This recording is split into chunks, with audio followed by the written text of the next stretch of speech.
इस वीडियो में हम लोग कुछ इम्पोर्टेंट प्रॉब्लम डिस्कस करेंगे। फर्स्ट क्वेश्चन आपके स्क्रीन पे है, पहले तो आप वीडियो को पॉज करके आप खुद से सॉल्व करने की कोशिश करिए, उसके बाद ही सॉल्यूशन देखिए। यहाँ हमारे पास जो वर्ड है वो है इनवॉल्यूट, INVOLUTE। इसमें अगर हम देखें कि कौन कौन से वॉवेल्स हैं तो I, O, U और E ये वॉवेल्स हैं। कॉन्सोनेंट्स कौन कौन है, NVLNT ये कॉन्सोनेंट है। हमसे पूछा जा रहा है कि 3 वॉवेल और 2 कॉन्सोनेंट के हेल्प से हमें वर्ड फॉर्म करना है। तो अपने पास टोटल 4 वॉवेल्स हैं, इसमें से 3 सेलेक्ट किया 4C3। 4 कॉन्सोनेंट हैं, इसमें से 2 कॉन्सोनेंट सेलेक्ट किया 4C2।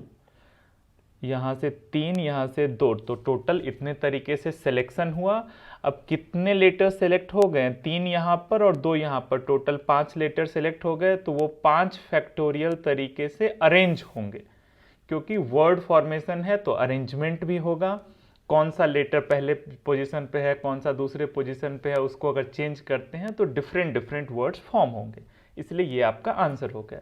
अब यहाँ पर अगर कोई स्टूडेंट इसको ऐसे सोचता है कि सर IOUE 4 वॉवेल्स हैं, NVLT 4 कॉन्सोनेंट हैं, तो 4 में से हमें 3 सेलेक्ट करना है, 4 में से 2 सेलेक्ट करना है कॉन्सोनेंट। और चूंकि वर्ड फॉर्म करना है तो ऑर्डर भी मैटर करेगा। तो क्या हम ऐसे कर सकते हैं कि 4P3 और यहाँ से भी 4P2, इसको अगर मल्टीप्लाई कर दे तो काम हो जाएगा। आंसर है कि नहीं, ये गलत होगा। क्यों गलत होगा, ये 4P3 में आपने 4 में से 3 को सेलेक्ट किया और वो 3 आपस में रीअरेंज हो रहे हैं, ठीक है। इस 4P2 का मतलब 4 में से आपने 2 सेलेक्ट किया, ये दोनों आपस में रीअरेंज हो रहे हैं। लेकिन ये भी तो हो सकता है कि यहाँ वाला लेटर रीअरेंज हो आपस में, तो वो केस इसमें कंसीडर नहीं हुआ। इसीलिए हम इसको ऐसे करेंगे कि पहले सेलेक्ट कर लिया 4 में से 3 वॉवेल, 4 में से 2 कॉन्सोनेंट, 5 लेटर सेलेक्ट हो गए, वो पांचों आपस में रीअरेंज होंगे 5 फैक्टोरियल तरीके से। मूव करते हैं नेक्स्ट क्वेश्चन की ओर। इस क्वेश्चन को भी आप सबसे पहले पॉज करके खुद से ट्राई करिए, ये डिक्शनरी बेस्ड प्रॉब्लम है, बहुत इंपॉर्टेंट है। इसमें सबसे पहले दो वर्ड है वो अगेन, AGAIN। तो ये पूछा जा रहा है कि कितने तरीके से ये अरेंज होगा, find the number of words जो इससे हम फॉर्म कर सकते हैं। तो अगेन में टोटल कितने लेटर्स हैं, 5 लेटर्स, तो 5 फैक्टोरियल, और इसमें ए जो है वो 2 बार लिखा हुआ है, तो 2 फैक्टोरियल से इसको हमने डिवाइड कर दिया। तो 5 into 4 into 3 into 2 factorial divided by 2 factorial, तो टोटल जो है वो 60 वर्ड्स हम फॉर्म कर सकते हैं। अब यहाँ पे इम्पोर्टेंट क्वेश्चन ये है कि अगर उसको हम डिक्शनरी ऑर्डर में लिखें तो 50वां वर्ड, 50th वर्ड कौन सा आएगा, ठीक है। तो ऐसे क्वेश्चंस को हम कैसे करेंगे कि जब हम डिक्शनरी में लिखते हैं तो हमारे पास जो भी लेटर्स अवेलेबल हैं अगेन में, उसमें ए जो है वो सबसे पहले आएगा डिक्शनरी में, ए लेटर से स्टार्ट होने वाले। तो अगेन में एक AGAIN ऐसा है अपने पास। तो सबसे पहले जो हम 5 लेटर वर्ड फॉर्म करने वाले हैं 1 2 3 4 5, तो इसमें मान लीजिए कि पहले ए को हमने फिक्स कर दिया, ए से कितने वर्ड्स बनेंगे। तो एक ए तो यूज हो गया, अब अपने पास बचा हुआ है GAIN। तो यहाँ ये 4 प्लेस GAIN से फिल करना है, तो 4 फैक्टोरियल, 4 फैक्टोरियल तरीके से हम वर्ड्स बना सकते हैं। 4 factorial means 4 into 3 into 2 into 1, तो टोटल 24 वर्ड्स ऐसे होंगे जो ए लेटर से स्टार्ट होके बनेंगे। अब ए लेटर के बाद हम कौन से लेटर को यूज करेंगे, डिक्शनरी के अकॉर्डिंग अल्फाबेटिकली आफ्टर ए जो है वो जी आएगा, है ना। तो अब जो नेक्स्ट 5 लेटर वर्ड है, मान लीजिए जी को हमने यहाँ फिक्स कर दिया, तो अगेन में से अगर हमने जी को फिक्स कर दिया तो बचा है अपने पास AAIN। ये 4 लेटर जो हैं ये आपस में कितने तरीके से अरेंज हो सकते हैं, 4 लेटर है तो 4 तरीके फैक्टोरियल के तरीके से होने चाहिए, लेकिन ए जो है 2 बार है, तो 4 factorial divided by 2 factorial, 4 into 3 into 2 factorial divided by 2 factorial, तो 12 तरीके से, मतलब 12 वर्ड्स फॉर्म हो सकते हैं, 12 वर्ड्स। अब ए से बनने वाले हमने लिख लिया, जी से बनने वाला लिख लिया, अब आई से बनने वाला अल्फाबेटिकली जी के बाद आई आएगा। तो यहाँ पे देखिए, मान लीजिए फर्स्ट लेटर हमने आई को फिक्स कर दिया, तो आई को फिक्स करने के बाद कौन कौन से लेटर बच गए, ए जी ए एन, ये 4 लेटर बचे हुए हैं। तो ये 4 लेटर कितने तरीके से अरेंज होकर वर्ड फॉर्म करेंगे, 4 लेटर हैं तो 4 फैक्टोरियल, लेकिन ए जो है वो 2 बार है तो 2 फैक्टोरियल से डिवाइड कर दिया, 4 फैक्टोरियल डिवाइडेड बाई 2 फैक्टोरियल, फिर से ये 12 आ गया। तो अभी तक अपने पास कितने वर्ड्स फॉर्म हो गए डिक्शनरी ऑर्डर में, पहले 24 वर्ड जो ए से शुरू होने वाले, फिर 12 वर्ड जो जी से स्टार्ट होने वाले, फिर 12 जो आई से स्टार्ट होने वाले। तो 24 प्लस 12 प्लस 12 मतलब कि 48 वर्ड्स अभी तक फॉर्म हो चुके हैं। अब ए जी आई, इसके बाद किसका टर्न आएगा, अब एन लेटर से फॉर्म होने वाले वर्ड्स आएंगे। तो इस बार हमने कर दिया एन को सबसे पहले, तो एन लेटर से सबसे पहला वर्ड कौन सा फॉर्म होगा, ठीक है, उसको सोचिए कि एन लेटर से सबसे पहला वर्ड अपने पास अवेलेबल है ए जी ए आई एन, तो डिक्शनरी ऑर्डर के अकॉर्डिंग एन से स्टार्ट होके क्या होगा, सबसे पहला ए 2 बार है तो ए आ गया, उसके बाद जी आता है अल्फ़ाबेटिकली, उसके बाद आई आता है, तो ये आपका 49th वर्ड हो गया। इसके बाद क्या होगा, एन ए, पहले हमने जी आई लिखा था, अब ये आई पहले तब जी, ये 50th वर्ड हो गया। तो आंसर हो गया आपका NAAIG। ऐसे हम डिक्शनरी बेस्ड प्रॉब्लम को सॉल्व करेंगे, बहुत इंपॉर्टेंट क्वेश्चन है ये। मूव करते हैं नेक्स्ट क्वेश्चन की ओर। यहाँ है how many numbers greater than 1 2 3 4 5 6, 1 पे 6 जीरो है, मतलब कि इकाई दहाई सैकड़ा हजार दस लाख 10 लाख, ठीक है, can be formed by using the digits 1 2 0 2 4 2 4।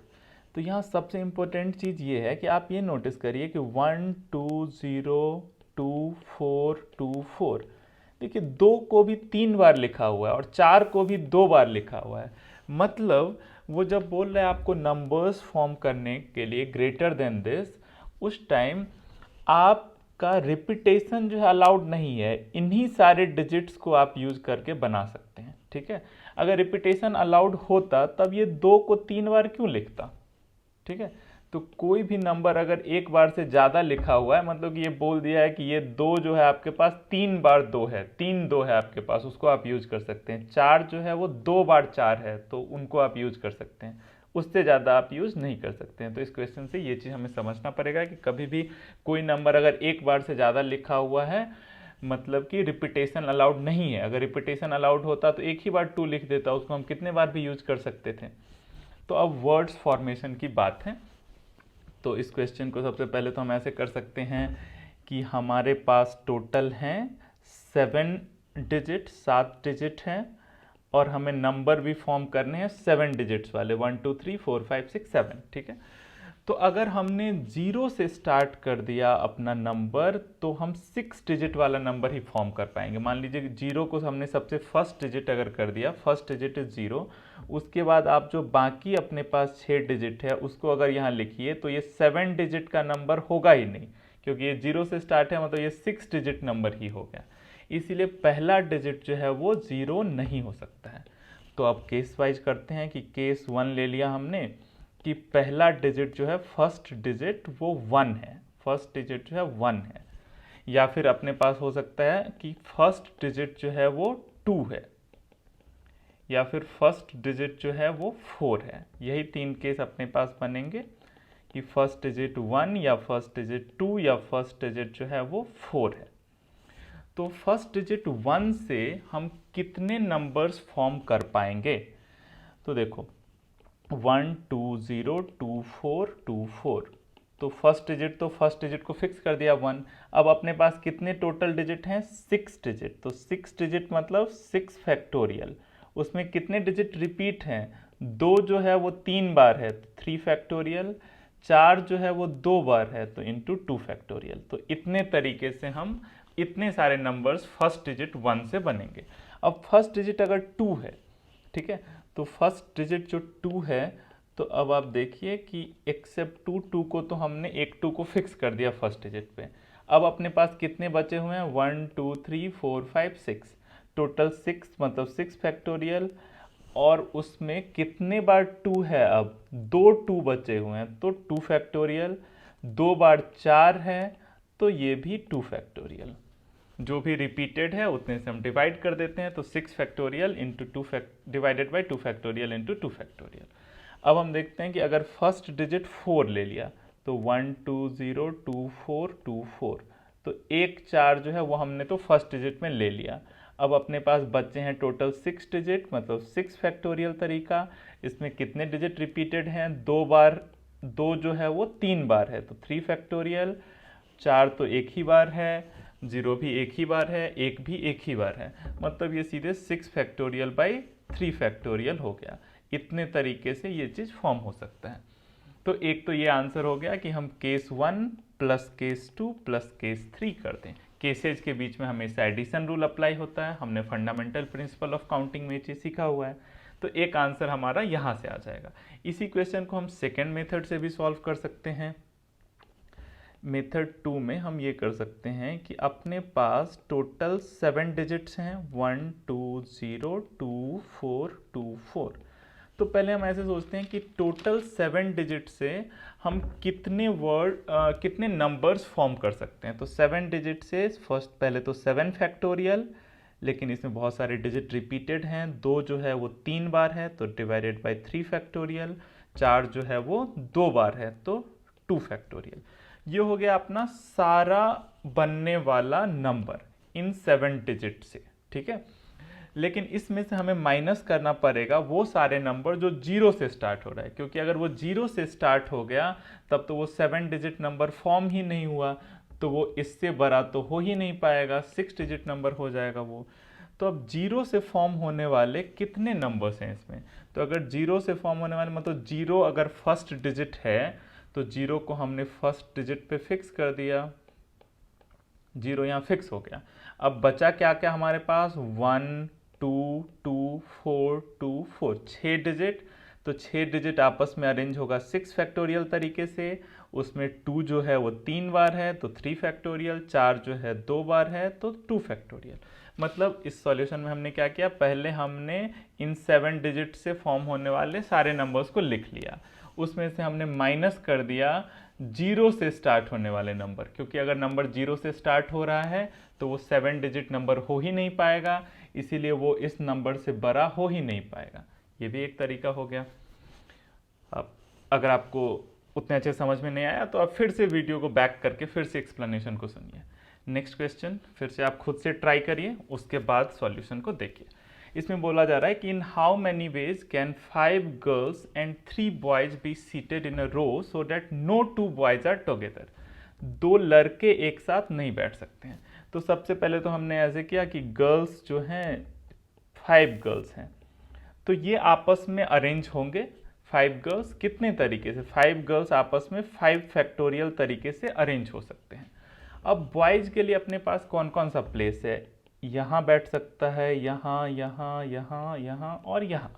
Total अपने पास 6 प्लेसेज ऐसे हैं जिसमें बॉयज बैठ सकते हैं, ठीक है। लेकिन अब हमें 3 ही बॉयज को बैठाना है, तो इस 6 में से हमें 3 सेलेक्ट करना है। 6p3 तरीके से वो सेलेक्ट होगा, क्योंकि सेलेक्ट और अरेंज भी होगा। यहाँ पे बैठ रहा है कोई लड़का, फिर यहाँ पे बैठ रहा है, फिर यहाँ पे बैठ रहा है। मान लो ये लड़का यहाँ बैठा, ये लड़का यहाँ बैठा, तो वो अरेंजमेंट चेंज होता जाएगा।